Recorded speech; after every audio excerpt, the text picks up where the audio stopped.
Hi, I'm Yulia, and this is the News Brief. And today we're going to be talking about all of the absolute craziness that's been going on in the world because of Russia. And of course, we're going to discuss it together in the comments so you don't have to suffer alone and I don't have to suffer alone.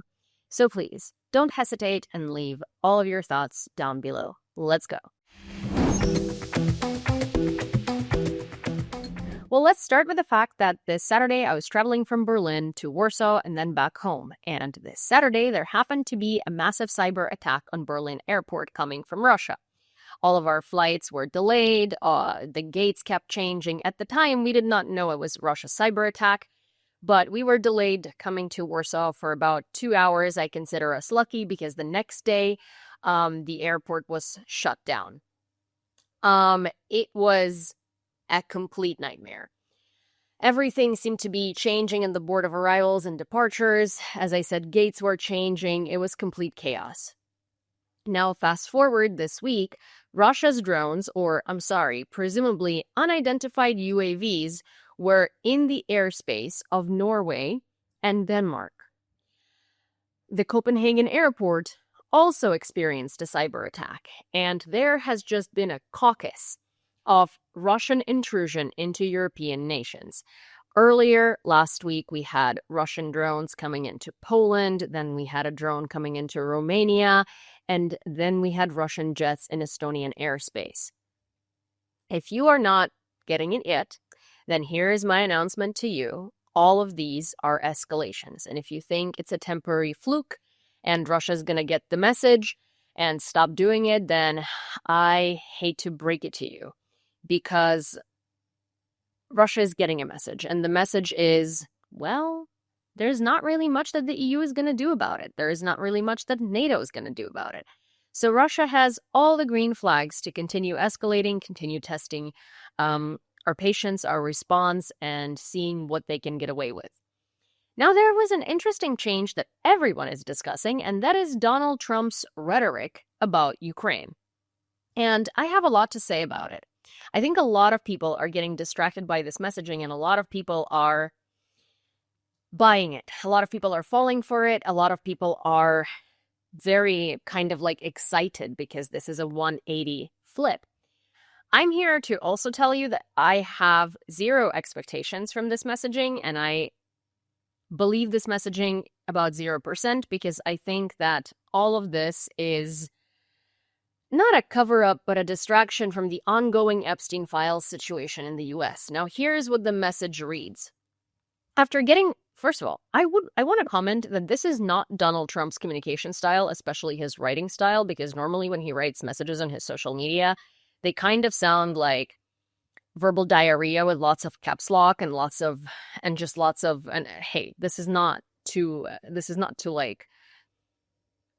criticize Donald Trump. This is just to say that his writing style usually includes a lot of caps lock. It includes a lot of just like incomplete sentences.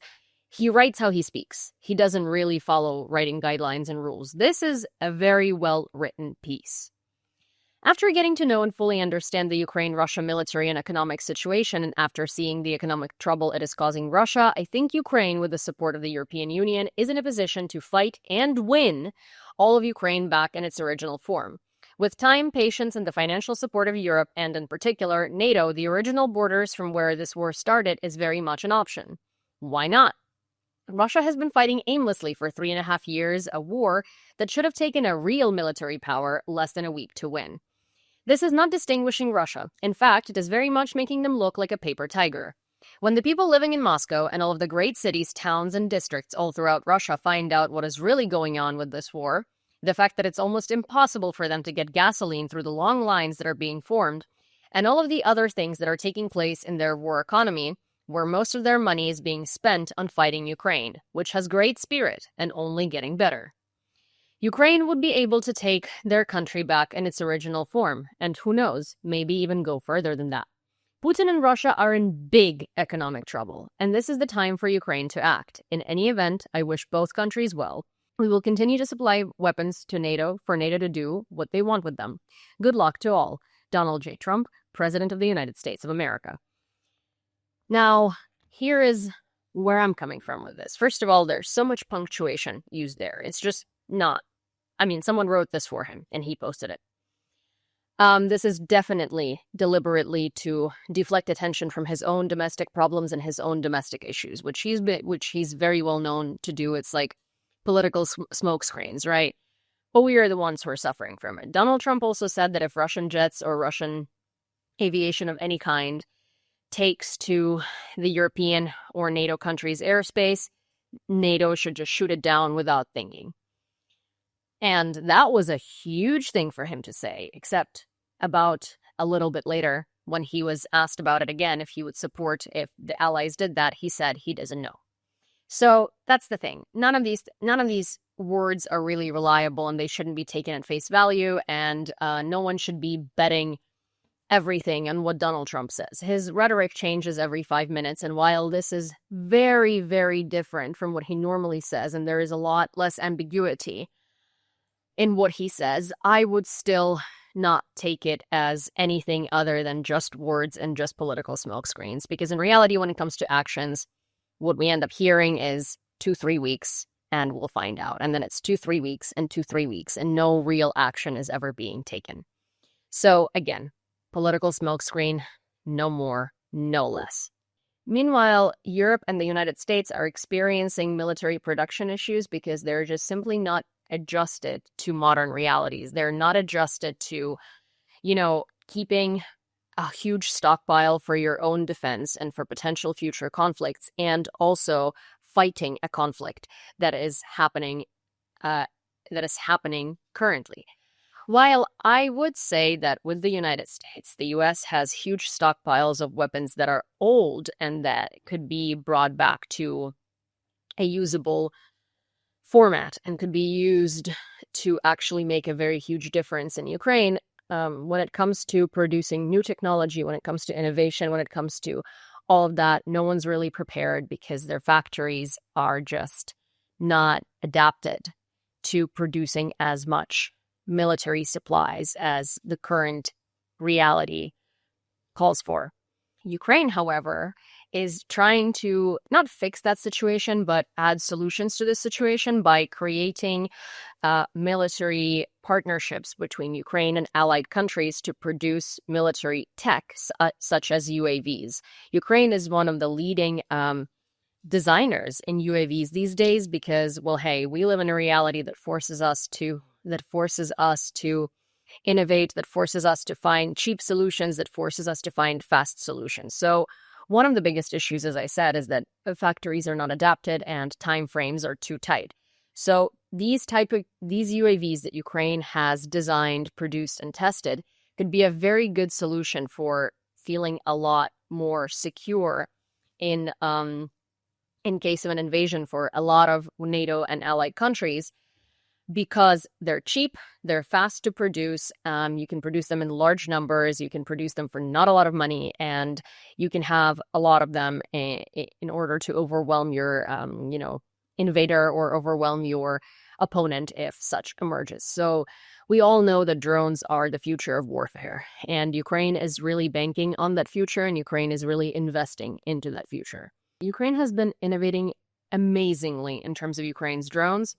There is a new one called Leleka. Well, it's not new, but it's updated, and now it has a lot larger range, and it also has a much more stabilized camera. And again, this is part of Ukraine's UAV models that are UAV model ranges that are cheap, easy, fast to produce, that could be very, very useful for not just Ukraine, but also for other nations that Ukraine cooperates with to not only fight wars, but have something up our sleeves and their sleeves for defense. Basically, the idea here is that Ukraine is the guarantor of European security and safety. Europe is lacking missiles, Europe is lacking UAVs, and Europe is lacking engines and the production of all of that. And we are trying to fix that issue fast, cheap, and efficiently, while we are also fighting a war for survival on the battlefield. Imagine the possibilities and opportunities and the horizons that Ukraine could open for the world of defense had we not, if we were not in the situation in which we are right now, and we didn't have to worry about dying as we are at it, and our production wasn't ruined as we are at it, and our factories weren't blown up as we were at it. Our innovators weren't killed in their sleep while we were at it. It would all be moving much faster, and it would be a lot easier to create these new realities. I think one of the people that did the absolute most justice to describing the current climate of the world with Russia and how Russia behaves is Sikorski, Polish foreign minister and also deputy prime minister, at the UN meeting by addressing Russia and Russia's representatives and calling them out on the threat that they pose to the world. And I think that Russia doesn't take Poland seriously, so I wish that someone from the big and heavy and countries of the EU that matter said that. But since they didn't, I really hope that they listen to it and believe in it. And I also really hope that you listen to it and you believe in it, because he is right and he's saying things as they are, and it's time to act now, and it's time to bet on Ukraine now. Mr. President, Excellencies, this Emergency Security Council meeting has been called because a mere week after Russia sent drones into Poland, 3 Russian MiG-31 fighter jets with their transponders off entered Estonian airspace without authorization and lingered for 12 minutes. On the same day, 2 Russian fighter jets violated the security zone over the Polish drilling platform in our economic zone in the Baltic Sea. If these were accidents, why not immediately acknowledge them and apologize? We have given Russia a pass in the past in such circumstances. But we have not heard any apologies, only lies. Together with the intensification of attacks on Ukraine, they seem to be an eloquent comment on, quote, moving from confrontation to dialogue, end quote, promised by Vladimir Putin in Alaska. These breaches of airspace are suspect because they are an escalation of hybrid war which Russia has waged against the West for years. Murders of politicians, journalists, human rights defenders and defectors, cyber attacks against hospitals and financial institutions, arsons, including in Poland, UK and Lithuania, postal packages containing incendiary devices all over Europe, including Germany, attacks on Ukrainian embassies, in addition to standard espionage and disinformation. Excellencies, this Council has a responsibility to send a clear message that such provocations will not be tolerated. It must stand in solidarity with Estonia, Romania, Poland, and all nations whose sovereignty is threatened by systemic Russian aggression. To the representatives of Russia, I have this to say. We know you don't care for international law and you are incapable of living in peace with your neighbors. Your insane nationalism contains a lust for domination that will not cease until you realize that the age of empires is over and that your empire will not be rebuilt. Every drone strike by the heroes of the armed forces of Ukraine, may God bless them, brings this day closer. Your 3-day special military operation can't even conquer Donbass for 10 years now. But the potential for criminal, catastrophic Russian mistakes is still there.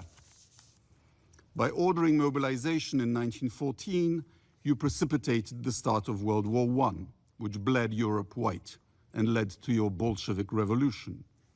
By signing the Hitler-Stalin Pact, you helped launch World War II, the bloodiest in history. By Sovietizing Central Europe, you caused the Cold War. Don't start another one. We are peaceful democracies who have studiously avoided actively joining your attempt to reconquer Ukraine. But we will not be intimidated. I have only one request to the Russian government. If another missile or aircraft enters our space without permission, deliberately or by mistake, and gets shot down and the wreckage falls on NATO territory, please don't come here to whine about it. You have been warned. Thank you. Now, that's all I have for you for today, and I hope that you enjoyed this brief. If you have, please don't forget to subscribe to this channel, turn on all of your notifications, send this video to a friend, give it a like, and, of course, leave me your questions, suggestions, thoughts, constructive criticism, anything you would like to put in the comments down below. See you next time.